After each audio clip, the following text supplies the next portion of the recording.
ওরে দালাল, আমার মনে হয় যে তুই বোধহয় মানসিক সুদা নাই দালাল। কারণ তুই যদি মানসিক সুদা হতিস, তুই যদি তোর বাপের সুদা হতিস তাহলে মনে হয় তুই ভালোই হতিস। কারণ তোর জন্ম মনে হয় তো তুই বোধহয় চাচার সুদা। কারণ তুই বাপের সুদা নয়, তুই তোর চাচার সুদা। এই জন্যই তোর জন্ম খারাপ বলে আজকে আমার আবার এটা দিয়েছে দেখ ঘাস কাটা কাজ গতকাল। এই তোর বিল্ডিং কন্ডিশনের কাজ এই তোর তুই দেয় না, তোর বস তুই দে। তোর বস উঠবো দেখবি তোর বউর এই ঘাসের পোয়াল চালিয়ে দেবো আমি। তোর পোয়াল না চালালে তো তুই মানুষ হবি না।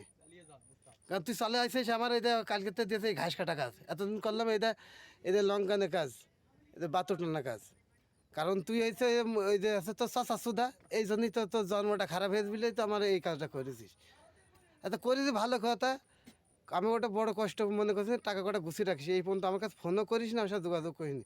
তো তোর আমি সুইচ এইটুকুন মতো মনে রাখিস। দেশে দেখিস তো কী হয়ে গেল।